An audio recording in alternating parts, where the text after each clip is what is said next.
The crystal sang a high, thin note against her husband's thumb. A nervous habit. Marcus circled the rim of his champagne flute, his gaze sweeping the grand ballroom, cataloging the wealth and power on display. Naomi felt the vibration travel up her arm, a faint tremor that ended at the ache in her wrist. She shifted the sleeve of her dark purple dress, a whisper of silk over the ugly, blooming bruise hidden beneath. The dress was Marcus's choice. He liked her in jewel tones. He said they made her skin look like polished mahogany. He said a lot of things. 5 years. She had spent 5 years perfecting the art of being invisible beside a man who craved the spotlight. Marcus Thorne, the prodigal son of American industry, had conquered Tokyo's financial sector with the same brute force he applied to everything else. Tonight's gala, a charity event for a children's hospital, was another stage for his performance of philanthropy. For Naomi, it was just another room where she had to breathe carefully, smile precisely, and never, ever let the mask slip. She let her eyes drift from the glittering chandeliers, past the orchestrated laughter of politicians and their wives, and toward the shadowed alcoves lining the walls. Most were empty, temporary refuges for guests needing a moment away from the glare. But one was not.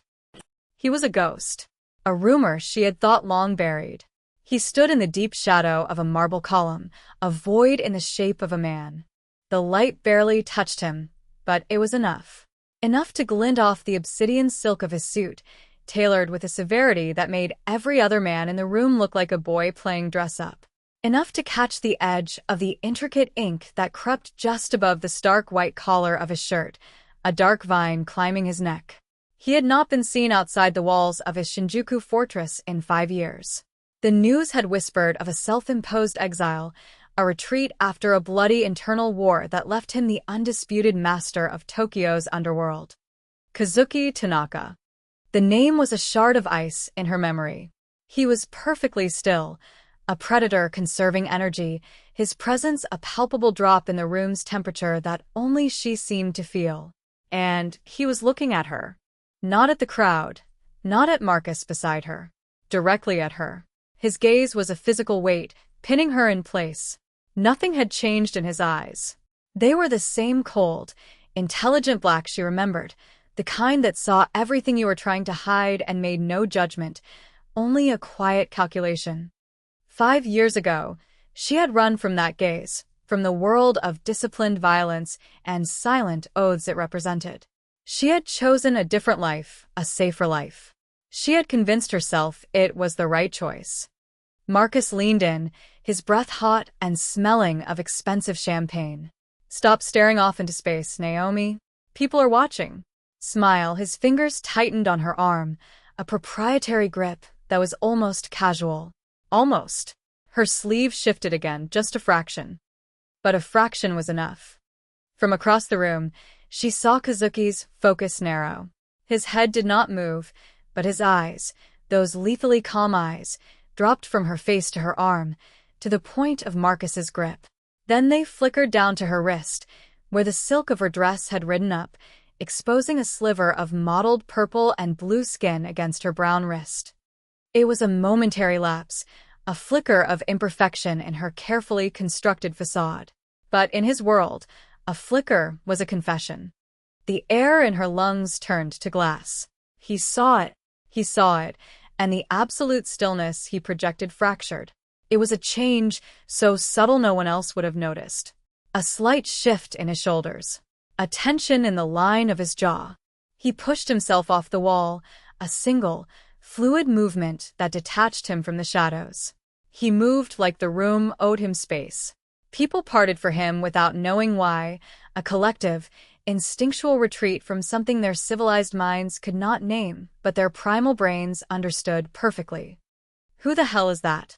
Marcus muttered, his own confidence wavering as the silent, gravitational force approached. He straightened his tie, puffing out his chest, a reflexive display of dominance. Naomi could not speak. Her throat was tight with a fear she had not felt in half a decade.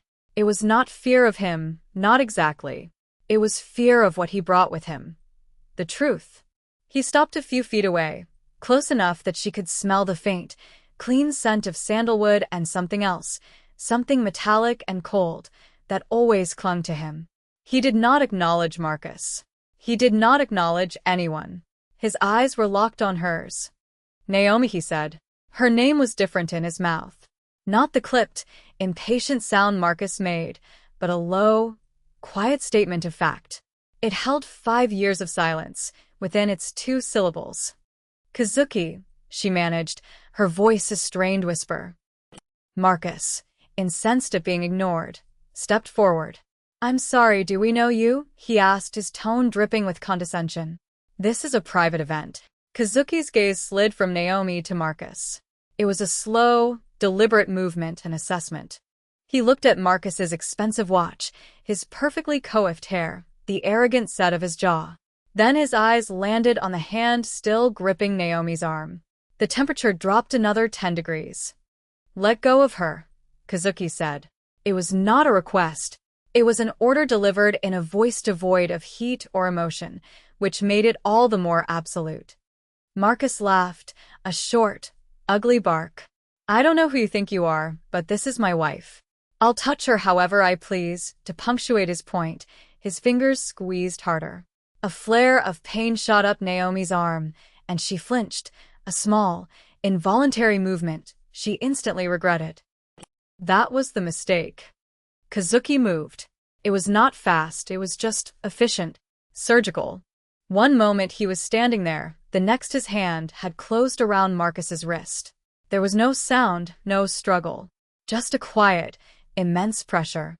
Marcus's face went white, his eyes wide with shock and sudden, blinding pain. His grip on Naomi's arm vanished as his fingers went limp. "You have made 2 errors," Kazuki said, his voice still unnervingly calm. He leaned in closer, his words meant only for the 3 of them. "The first was putting your hands on her. The second was believing you had the right." He applied a fraction more pressure, and a sickening crack echoed in the small space between them. Marcus gasped, a wet, strangled sound, stumbling back and cradling his broken wrist. The color had drained from his face, replaced by a sweaty, gray pallor of agony and disbelief. People were starting to turn, drawn by the strangled sound, their polite chatter faltering. Kazuki paid them no mind. He took a step toward Naomi, his hand gently taking her arm, his thumb brushing over the bruised skin Marcus had been gripping. His touch was light, almost reverent, a stark contrast to the casual brutality he had just displayed. His eyes met hers, and in their depths, she saw 5 years of quiet rage finally given a name.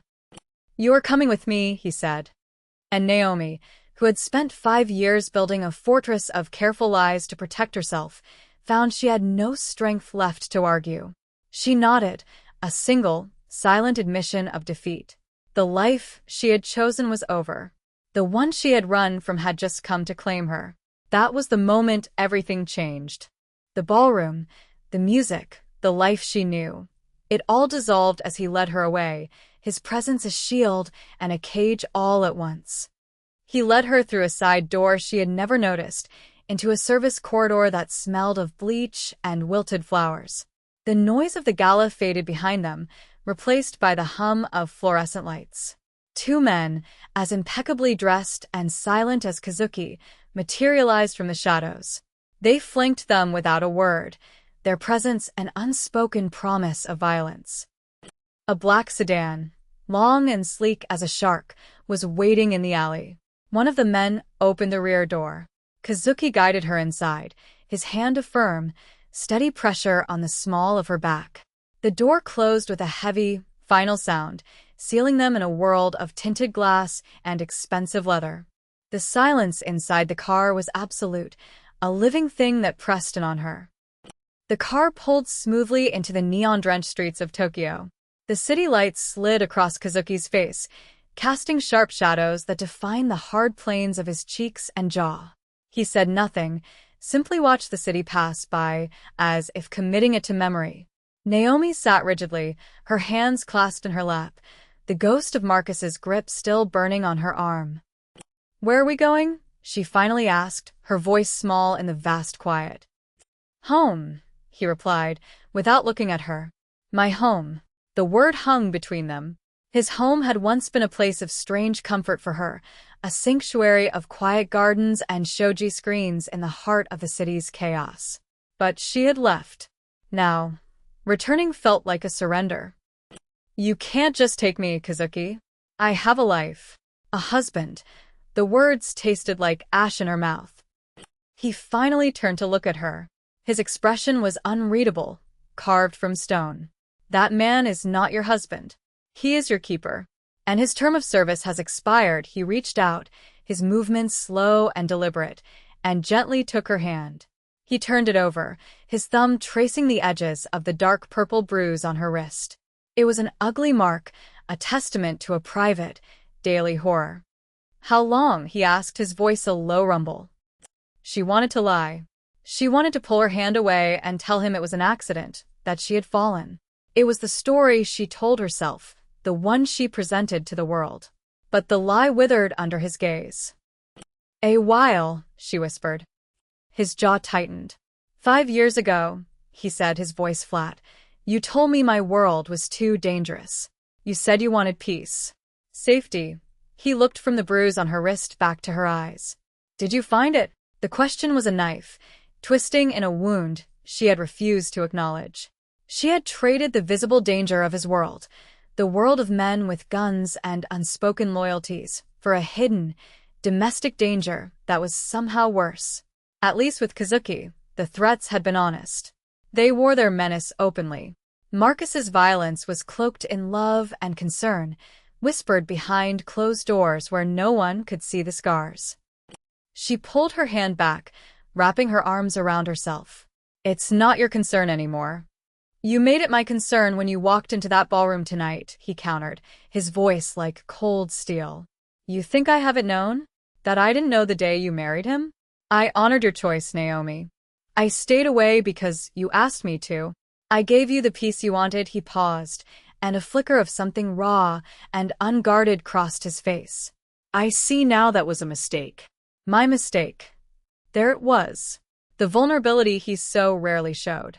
It was tied to her, to his failure to protect her, even from herself. She remembered the stories his men used to tell in hushed tones of how his father, the previous head of the clan, had a wife he adored but could not shield from the poison of their world. She had withered under the pressure, a beautiful flower in a lightless room, and Kazuki had watched, helpless. He had sworn never to repeat that failure. His self-imposed exile, his retreat from the world, it wasn't just about power. It was about control, about preventing the chaos that had destroyed his mother. And now, seeing Naomi, he saw the same pattern, the same failure. The car slowed, turning into a private, guarded lane. High stone walls, topped with subtle but unmistakable security, rose on either side. They passed through a heavy iron gate that slid open silently and closed just as silently behind them. They were in his world now. The engine cut, and the silence returned, heavier than before.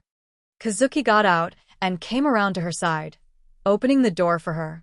He offered a hand. For a moment, she hesitated. Taking his hand was a choice. Staying in the car was a choice. She could demand he take her to a hotel, to the embassy. She could scream and fight and make a scene. But she knew it would be useless. More than that, a part of her, a weary, beaten part, didn't want to. Where would she go? Back to Marcus? The thought sent a chill of real fear through her. She placed her hand in his. His fingers closed around hers, strong and warm. He helped her out of the car, his touch lingering for a second too long. It was a charged moment, a silent acknowledgement of the line they had just crossed together. His home was exactly as she remembered it, a sprawling, traditional house of dark wood and rice paper screens, surrounded by a meticulously raked Zen garden. The air smelled of damp earth and pine. It was a fortress of tranquility. He led her inside, down a long, polished hallway. Her heels clicked softly on the wood. He stopped at a set of screens and slid one open. "This will be your room," he said. It was a beautiful, sparse room. A low bed was covered in a simple, cream-colored silk duvet.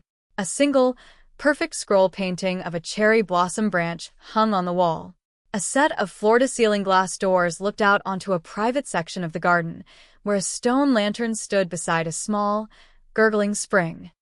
"I'll have clothes sent for you," he said, his back to her as he looked out at the garden. Rest. "You are safe here." Safe. The word sounded foreign. Kazuki, he won't just let this go.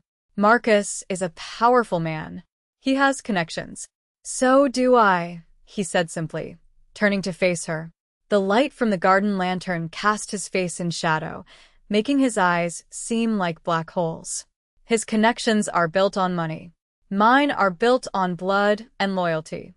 Let him come. I have been hoping for a reason to leave these walls.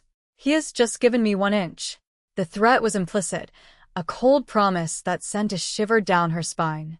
This was the man she had left. The quiet, lethal certainty that was more terrifying than any loud boast. She watched him slide the screen door shut, leaving her alone in the silent room. She walked to the glass doors and looked out at the peaceful garden. For the first time in years, there were no locks, no watchful husband. She could, in theory, walk out. But the high walls of the compound were a stark reminder of her reality. She had traded one cage for another. Or had she?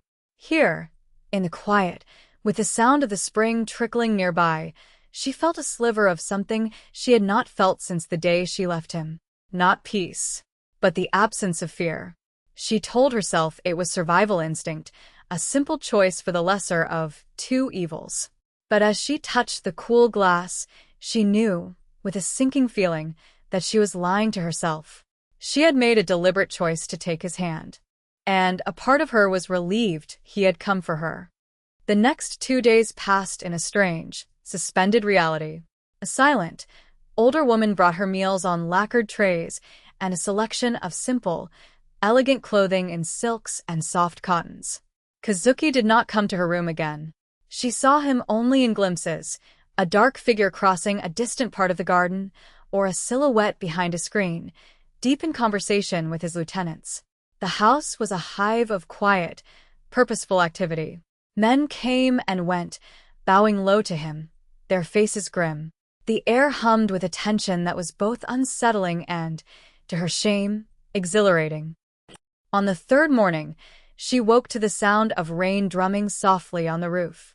She slid open the glass doors and stepped onto the veranda, breathing in the clean, wet scent of the air. Across the garden, in an open-air dojo, Kazuki was practicing with a wooden sword. He was alone, dressed in a simple black gi, his movements a blur of precision and deadly grace. Each strike was perfect, each block economical. He moved through the forms like it was a language he was born speaking. She found herself watching, mesmerized. This was his power, stripped of the suits and the cars. It was in his body, in his discipline, in the absolute control he had over himself. He finished a sequence and stood still, his chest rising and falling with his breath, the wooden sword held loosely at his side. He must have felt her gaze, because he slowly turned his head and looked directly at her. Across the rain-slicked garden, their eyes met. He didn't smile, he didn't beckon. He just watched her, his expression intense. She caught herself watching him. He caught her watching. And in that shared, silent moment, the 5 years between them collapsed into nothing. That afternoon, the world outside the walls intruded. One of Kazuki's men, a young man with a scar bisecting his eyebrow, came to her room. He bowed deeply.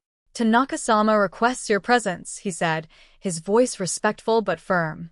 He led her not to an office, but to a media room. A massive screen dominated one wall. Kazuki stood before it, his hands clasped behind his back. He was back in one of his severe, dark suits. He looked at her as she entered, and his eyes were cold. "You should see this." He nodded to the young man, who tapped a button on a tablet. The screen flickered to life. It was a news conference. Marcus stood at a podium, his arm in a pristine white sling. His face was a mask of practiced grief and outrage. "My wife, Naomi Thorne," he said, his voice thick with false emotion, "was violently abducted 3 nights ago from a charity gala. She was taken by a known criminal element, a man who leads the notorious Tanakagumi clan. A picture of Kazuki, a grainy surveillance photo, flashed on the screen beside Marcus. This man, Kazuki Tanaka, is holding her against her will. I am offering a reward of 50 million yen for any information leading to her safe return. The Tokyo police have been ineffective. I am pleading with the citizens of this great city to help me bring my wife home. Naomi felt the blood drain from her face. He was painting her as a victim, a helpless woman stolen by a monster. He was using the media, using public opinion as a weapon. He's making you a target, she breathed, turning to Kazuki. He's putting a price on my head for anyone brave or stupid enough to try and claim it. It is a clever move, Kazuki admitted, his gaze fixed on the screen where Marcus was now shedding a crocodile tear. He makes himself the sympathetic husband and me the foreign devil preying on an innocent. He seeks to turn the city against me, to force the police to act. What do we do? She asked, a knot of dread tightening in her stomach. He has used his weapon, Kazuki said, turning from the screen to face her fully. Now we will use ours, he paused, his eyes searching hers. You know him, Naomi. His habits. His routines. The places he goes where he feels safe. The people he trusts. She understood immediately. He was asking her to cross a line. To move from being a rescued victim to an active participant. To use her intimate knowledge of her husband, her abuser, to help destroy him. It was a morally gray choice, a step into the shadows she had tried so hard to avoid. She could refuse. She could claim ignorance. It would be the safe thing to do. But looking at Marcus's smug, lying face on the screen, seeing the calculated performance, she felt a cold rage solidify inside her. The rage she had swallowed for years. The bruises on her wrist throbbed with a phantom ache. He has a private club, she said, her voice steady and clear. In Ginza, the Black Lotus. He meets his most trusted financial partners there on Thursday nights. No bodyguards are allowed inside. It's a rule. A sign of trust. A slow, cold smile touched Kazuki's lips. It did not reach his eyes. Thank you, Naomi. That night, the house was a flurry of silent, deadly preparation. Naomi stayed in her room, the sound of the rain her only companion. She was an accomplice now. She could not uncross the line she had just stepped over. A while later, there was a soft knock on her screen door. It was Kazuki. He stood in the doorway, the hallway light behind him, making him a silhouette. I am leaving, he said. Be careful, she whispered, the words slipping out before she could stop them. He stepped into the room, sliding the screen shut behind him. He walked toward her until he was standing just a foot away. The air between them was thick with unspoken things. For 5 years, he said, his voice low and rough, I told myself that letting you go was the right thing to do. That you were safer away from me. He reached out and cupped her face, his thumb stroking her cheek. His touch was electric. I was a fool. There is no safety for you without me. It was not a declaration of love. It was something more dangerous, more honest. A confession of possession. A claim. I told myself staying here was just survival, she admitted, her voice barely audible. I was lying to myself. His eyes darkened. He leaned in, and for a heart-stopping second, she thought he would kiss her. But he stopped, his forehead resting against hers. She could feel his breath on her lips. When this is over, he murmured, we will have other lies to tell. He pulled back, his hand dropping from her face, and was gone. The hours that followed were the longest of her life. She paced the room, every sound from outside making her jump. Then, just before dawn, she heard a commotion. Shouts. The sound of running feet. Her door was thrown open. It was the young man with the scarred eyebrow. His face was pale, his suit jacket torn. They knew, he gasped, clutching a wound in his side. It was a trap. They weren't at the club. They came here. Behind him, the crack of gunfire echoed through the tranquil house. The enemy was not in Ginza. The enemy was at the gate. Marcus had not just set a trap for Kazuki. He had made a move that targeted her directly.